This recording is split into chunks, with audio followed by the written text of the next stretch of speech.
Hello dear students, कैसे हैं आप सब लोग। आई होप आप अच्छे होंगे। मैं हूं मोहित शर्मा और आप देख रहे हैं मेरे YouTube channel the nucleus of chemistry. तो आज क्लास 9th केमिस्ट्री का जो चैप्टर नंबर 2 है हमारे पास, is matter around us pure, उसका लेक्चर नंबर 3 है ये।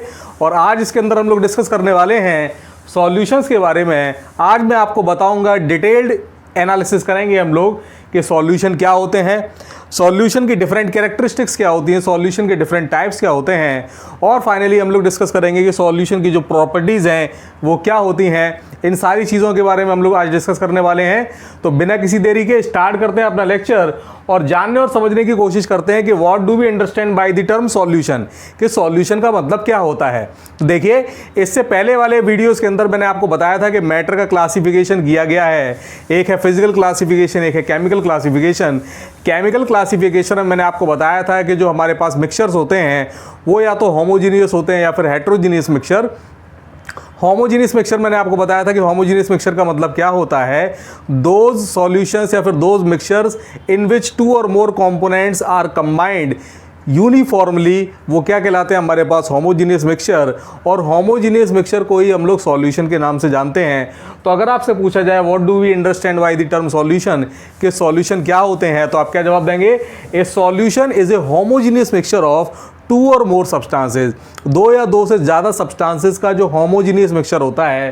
होमोजीनियस का मतलब क्या हो गया, ऐसे सॉल्यूशन, ऐसे मिक्सचर जिनकी प्रॉपर्टीज, जिनका कॉम्पोजिशन थ्रू आउट एक जैसा हो, यूनिफॉर्म हो, वो क्या कहलाते हैं हमारे पास होमोजीनियस मिक्सचर। जैसे फॉर एग्जांपल, आपने घर में शिकंजी बनाई, तो शिकंजी बनाने में आप किन किन चीज़ों का इस्तेमाल कर रहे हैं। आप पानी का इस्तेमाल कर रहे हैं, आप शुगर का इस्तेमाल कर रहे हैं, आप लेमन का इस्तेमाल कर रहे हैं। और फिर जब आप उनको यूनिफॉर्मली मिक्स कर देते हैं, मिक्स करने के बाद जब उसको टेस्ट किया जाता है, तो आप, ये तो कॉमन सा एक्सपेरिमेंट है, आप तो जानते हैं कि आप अगर लेमनेड बनाने के बाद में अगर आप उसको सर्व करेंगे अपने डिफरेंट गेस्ट को, तो ऐसा तो बिल्कुल भी नहीं होने वाला है कि आप अगर ऊपर से जो सब्सटेंस सर्व कर रहे हैं उसका टेस्ट अलग आ रहा है, मिडिल वाले का टेस्ट अलग आ रहा है, बॉटम का टेस्ट अलग आ रहा है। ये तो बिल्कुल भी पॉसिबल नहीं है। ऐसी हॉरिबल सिचुएशन बिल्कुल नहीं होने वाली कि ऊपर पता लग रहा है कि जो आपने ऊपर से जो सर्व किया है उसके लिए आपका गेस्ट कह रहा है कि अरे भाई, इसमें तो हमें खट्टेपन का टेस्ट बहुत ज़्यादा आ रहा है, नींबू का टेस्ट बहुत ज़्यादा आ रहा है।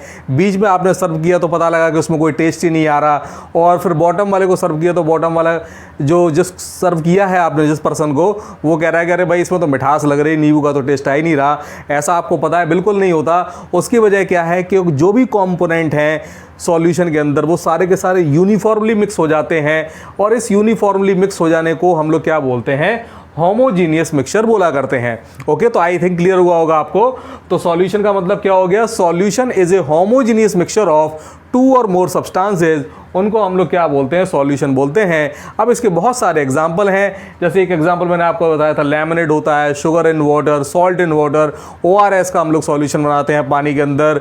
अभी गर्मियाँ चल रही हैं तो गर्मियों के अंदर बहुत सारे लोग ग्लूकोज इनटेक करते हैं, तो ग्लूकोज का पानी के अंदर सॉल्यूशन तैयार करते हैं। ये कॉमन जो है हमारे पास एग्जाम्पल हैं सॉल्यूशन के। इसके अलावा और भी कई सारे एग्जाम्पल हैं जो कि कॉमन नहीं होते, लेकिन हम लोग उनको सॉल्यूशन बोलते हैं। जैसे फॉर एग्जांपल एयर।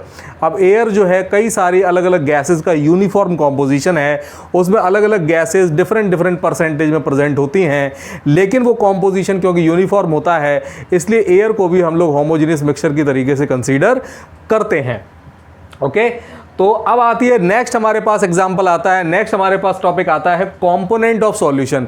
सॉल्यूशन के कंपोनेंट्स क्या हैं, सॉल्यूशन किन किन चीज़ों से मिलके बना होता है। तो याद रखिएगा, दुनिया के अंदर जो भी सॉल्यूशन है वो सिर्फ 2 ही कंपोनेंट से मिलके बना होता है। एक कंपोनेंट कहलाता है हमारे पास सॉल्यूट, जबकि दूसरा कंपोनेंट कहलाता है हमारे पास सॉल्वेंट। एक कहलाता है सॉल्यूट, दूसरा कहलाता है सॉल्वेंट। नाउ अब अंडरस्टैंड करते हैं कि सॉल्यूट का मतलब क्या है। तो सॉल्यूट का मतलब समझिए, सॉल्यूट आर ऑल दो substances which dissolves in solvent. यानी सॉल्यूट वो सब्सटेंसेज हैं जो सॉल्वेंट के अंदर डिसॉल्व होते हैं, यानी वो सारे के सब्सटेंसेज जो घुलते हैं उनको हम लोग क्या बोलेंगे, सॉल्यूट बोलेंगे।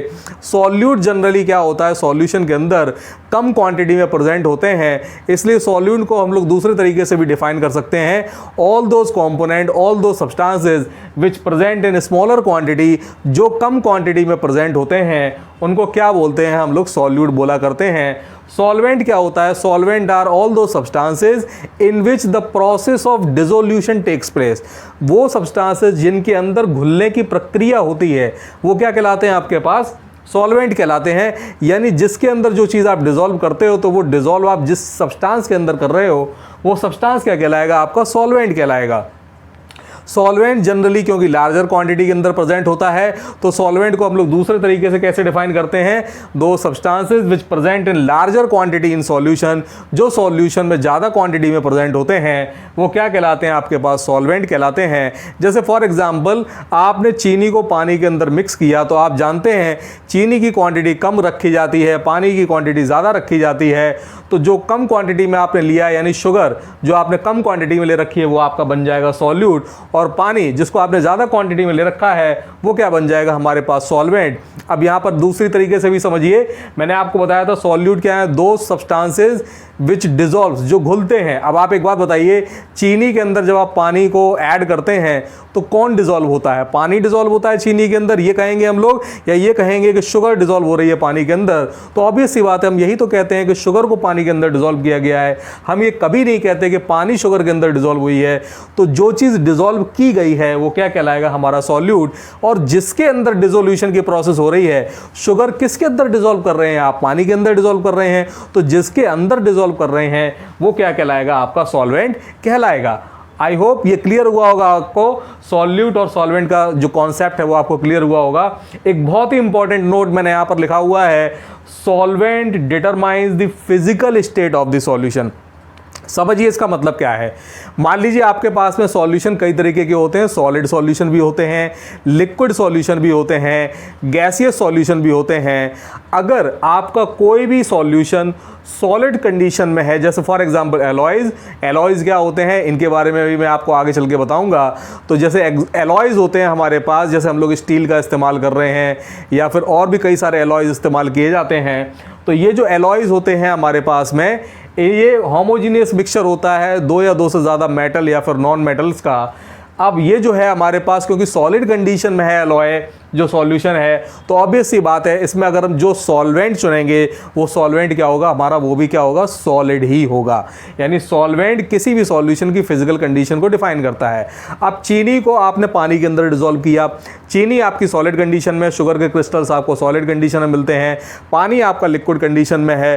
तो अब अगर आपको यहाँ पर आइडेंटिफाई करना हो कि इसमें से कौन सॉल्यूट है कौन सॉल्वेंट है, तो अगर डिफरेंट फिजिकल स्टेट है तो जैसे हमारे पास शुगर जो है सॉलिड है, पानी कैसा है? लिक्विड है। लेकिन जब आपने ऐड कर दिया, ऐड करने के बाद जो आपके पास फाइनल सॉल्यूशन बना वो किस कंडीशन में बना? सॉलिड में बना या फिर लिक्विड में बना? तो ऑब्वियस सी बात है आपको सॉल्यूशन क्योंकि लिक्विड कंडीशन में मिल रहा है तो जो लिक्विड कंपोनेंट होगा वो क्या बन जाएगा आपके पास? सॉल्वेंट। और उसको छोड़कर बाकी जो भी फिजिकल स्टेट होगी वो क्या बन जाएगी? आपकी सॉल्यूट की फिजिकल स्टेट बन जाएगी। ये मतलब होता है कि जो सॉल्वेंट होता है वही सॉल्यूशन की फिजिकल स्टेट को डिफाइन करता है। यानी सॉल्वेंट की जो भी फिजिकल स्टेट होगी, सॉल्वेंट अगर सॉलिड है तो सॉल्यूशन भी सॉलिड होगा, सॉल्वेंट अगर आपका लिक्विड कंडीशन में है तो सॉल्यूशन आपका लिक्विड कंडीशन में होगा, सॉल्वेंट अगर आपका गैसियस कंडीशन में है तो भी आपका जो सॉल्यूशन होगा वो किस कंडीशन में होगा? गैसियस कंडीशन में होगा। यानी सॉल्वेंट की फिजिकल स्टेट और सॉल्यूशन की फिजिकल स्टेट बिल्कुल आइडेंटिकल होती है, सेम होती है, याद रखिएगा।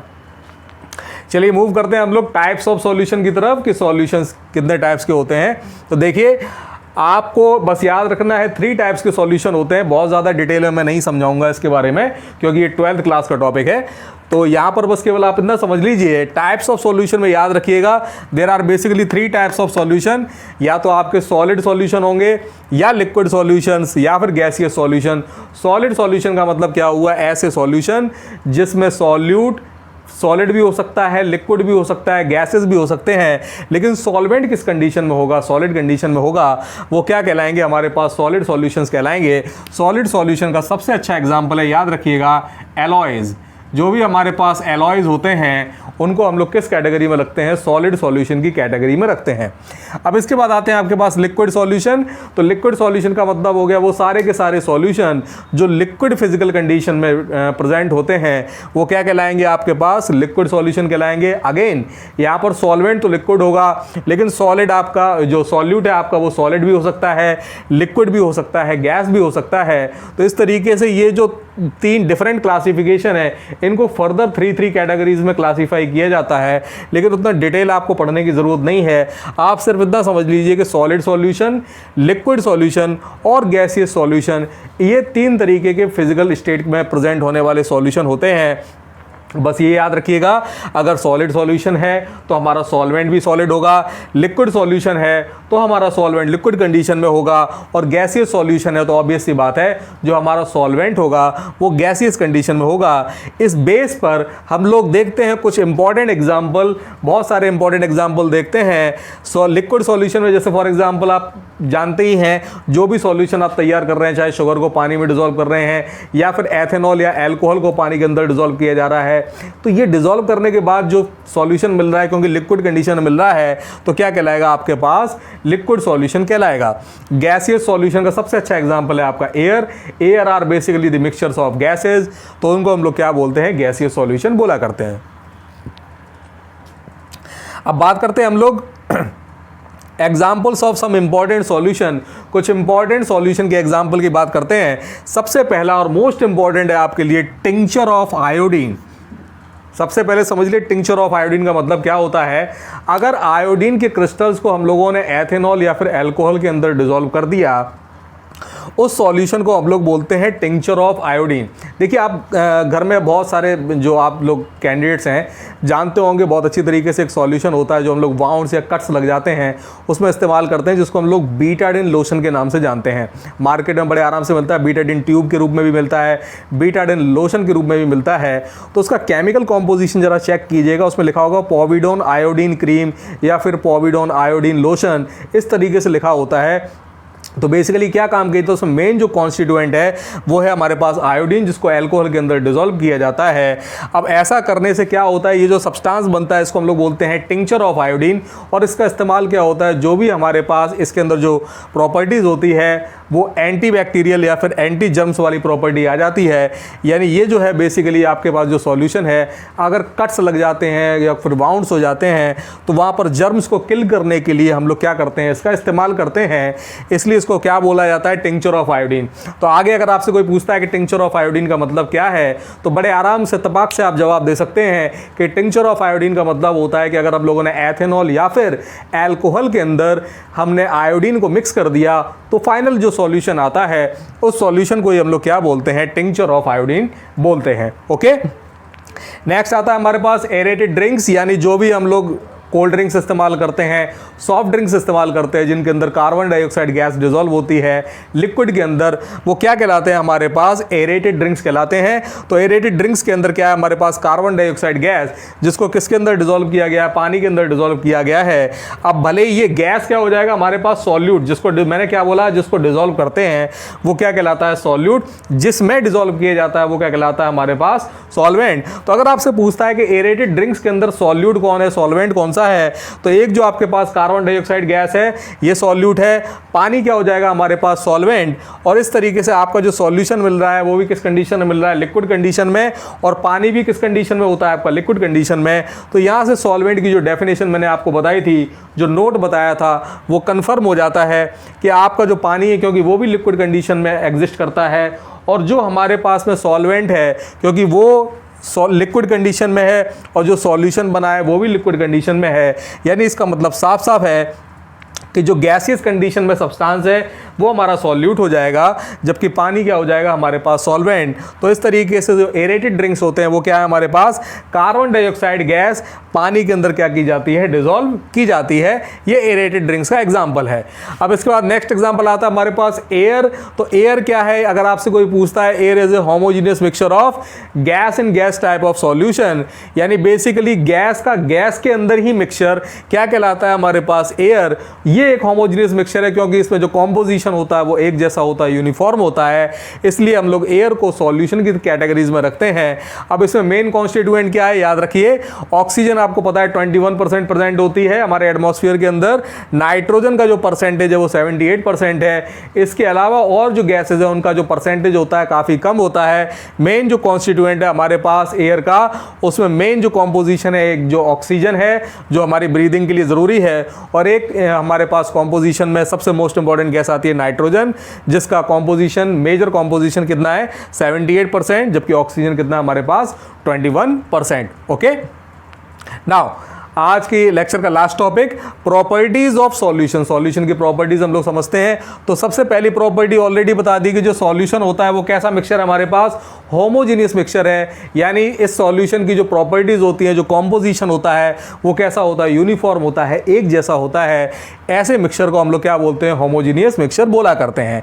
अब नेक्स्ट चीज आती है हमारे पास सॉल्यूशन के पार्टिकल का साइज। याद रखिएगा सॉल्यूशन के जो पार्टिकल का साइज होता है वो 1 नैनोमीटर से कम होता है। अब क्वेश्चन अराइज होता है कि 1 नैनोमीटर का मतलब क्या होता है। तो याद रखिएगा 1 नैनोमीटर इज इक्वल टू होता है 10⁻⁹ मीटर। 10⁻⁹ मीटर को हम लोग क्या बोलते हैं, 1 नैनोमीटर। अब आप समझ ही चुके होंगे 10⁻⁹ मीटर का मतलब क्या हुआ कि 1/10 कीजिए और 9 जीरोस लगा दीजिए, तो ये वैल्यू जो आएगी वो हमारे पास क्या कहलाएगा, 1/10⁻⁹ मीटर। अब ये वैल्यू काफ़ी छोटी है, यानी आप समझ चुके होंगे कि जो हमारे पास पार्टिकल्स होते हैं, जो सॉल्यूट पार्टिकल्स होते हैं या जो सॉल्यूशन के पार्टिकल्स होते हैं, उनका साइज क्योंकि इतना छोटा होता है, इसलिए हम लोग सॉल्यूशन के जो पार्टिकल्स हैं उनको नेक्ड आई से नहीं देख सकते, अपनी नॉर्मल आई से नहीं देख सकते, क्योंकि इनके पार्टिकल का साइज क्या होता है, बहुत ज़्यादा छोटा होता है। कुछ और प्रॉपर्टीज़ हैं जो मैंने यहाँ पर नहीं लिखी है, लेकिन मैं समझा देता हूँ। क्योंकि पार्टिकल का साइज इतना छोटा होता है, इसलिए जो भी पार्टिकल्स होते हैं सॉल्यूशन के, इनके ऊपर ग्रेविटेशनल फोर्स काम नहीं करता। ये इतने छोटे होते हैं कि इनके ऊपर ग्रेविटेशनल फोर्स काम नहीं करता। यानी जो भी सॉल्यूट के पार्टिकल्स आपने डिसॉल्व किए हुए हैं उनके ऊपर ग्रेविटेशनल पुल वर्क नहीं करता। यानी सॉल्यूट के पार्टिकल्स बॉटम पे सेटल डाउन नहीं होते, वो यूनिफॉर्मली मिक्स करते रहते हैं। इसलिए जो सॉल्यूशन होता है उसको हम लोग स्टेबल सॉल्यूशन बोलते हैं। वो स्टेबल क्यों है, क्योंकि इसमें जो सॉल्यूट के पार्टिकल्स हैं उनके ऊपर ग्रेविटेशनल फोर्स वर्क नहीं कर रहा, इतने हल्के हैं, इतना कम साइज है कि ग्रेविटेशनल पुल उनके ऊपर वर्क नहीं करता, वो बॉटम पे सेटल डाउन नहीं होते। सॉल्यूट और सॉल्वेंट आपका कभी भी सेपरेट नहीं होता, यूनिफॉर्म रहता है। तो कैसा सॉल्यूशन होता है आपका, स्टेबल सॉल्यूशन कहलाता है। ये इतने छोटे हैं कि बीम ऑफ लाइट को स्कैटर नहीं करते। मान लीजिए आपने ट्रांसपेरेंट कांच का ग्लास लिया, उसके अंदर आपने चीनी और पानी का सॉल्यूशन लिया। अब आप यहाँ से टॉर्च अगर पास कराएंगे, मान लीजिए टॉर्च से रोशनी पास कराई, ये मेरे पास ग्लास है, टॉर्च से आप रोशनी पास करा रहे हैं, तो टॉर्च की जो बीम का पाथ है, जो लाइट का पाथ है, आपको ग्लास से पहले नज़र आएगा या ग्लास के बाद नज़र आएगा। बीच में, ग्लास के बीच में आपको लाइट का पाथ बिल्कुल भी विजिबल नहीं होगा। ये इस बात का इंडिकेशन है कि जो भी हमारे पास सॉल्यूशन के पार्टिकल्स हैं वो जो हमारे पास बीम ऑफ लाइट है उसको स्कैटर नहीं कर रहे। और उसकी वजह क्या है, ये इतने छोटे हैं कि जो लाइट है वो आपकी रिफ्लेक्ट नहीं हो पाती, और लाइट अगर रिफ्लेक्ट नहीं होगी तो बीम का पाथ आपको विजिबल नहीं होगा। तो ट्रू सॉल्यूशन को या सॉल्यूशन को आइडेंटिफाई करने का ये तरीका भी है कि हम एक सॉल्यूशन लें, टॉर्च से रोशनी पास कराएं, अगर बीम ऑफ लाइट हमको विजिबल नहीं है, इस बात का मतलब ये है कि जो आपको सॉल्यूशन दिया गया है वो कौन सा सॉल्यूशन है, एक ट्रू सॉल्यूशन है। ओके, नाउ नेक्स्ट हमारे पास solute particles can not be separated from the solution by simple physical techniques. जो हमारे पास सॉल्यूट पार्टिकल्स हैं सॉल्यूशन के अंदर, वो इतने छोटे हैं कि simple separation technique like hand picking या फिर हम लोग जो है बेसिकली सीविंग टेक्निक, इन तरीक़ों से, या फिल्ट्रेशन टेक्निक, इन टेक्निक से हम लोग कभी भी सॉल्यूट पार्टिकल्स को सॉल्यूशन से सेपरेट आउट नहीं कर सकते, क्योंकि इनके पार्टिकल का साइज़ बहुत छोटा है। हम फिल्टर पेपर लें और सोचें कि हम लोगों ने चीनी और पानी का जो सॉल्यूशन तैयार किया है उसमें से चीनी अलग हो जाए फिल्टर से, पानी अलग हो जाए, ये पॉसिबल नहीं है। हैंड पिकिंग तो भूल ही जाइए, पॉसिबल नहीं है। मैग्नेटिक सेपरेशन टेक्निक भी नहीं अपना सकते। यानी जो मोस्ट कॉमन सेपरेशन टेक्निक हैं वो यहाँ पर लागू नहीं होती सॉल्यूट और सॉल्वेंट को अलग करने के लिए। और वो क्यों लागू नहीं हो रही है, क्योंकि सॉल्यूट के जो पार्टिकल का साइज होता है सॉल्यूशन के अंदर वो काफ़ी छोटा होता है। ओके, तो आई होप सॉल्यूशन के ऊपर आज जो हमने डिस्कस किया वो आपको अच्छी तरीके से समझ में आया होगा, आपको मतलब समझ आया होगा कि सॉल्यूशन क्या होते हैं, सॉल्यूशन के डिफरेंट कंपोनेंट्स क्या होते हैं, सॉल्यूशन के जो इंपॉर्टेंट एग्जांपल्स हैं वो भी हमने डिस्कस किए, टाइप्स ऑफ सॉल्यूशन के बारे में हमने जाना, और फाइनली मैंने आपको बताया कि सॉल्यूशंस की इंपॉर्टेंट प्रॉपर्टीज़ क्या होती हैं जिससे आप किसी सॉल्यूशन को आइडेंटिफाई कर सकते हैं। तो इसी तरीके से चैनल के साथ बने रहिए। वीडियोज़ अच्छा लगता है तो प्लीज़ लाइक कर दिया कीजिए, ज़्यादा से ज़्यादा लोगों तक शेयर कीजिए इस वीडियो को, ताकि मैक्सिमम स्टूडेंट्स इन वीडियोस का बेनिफिट उठा सकें। Thank you very much.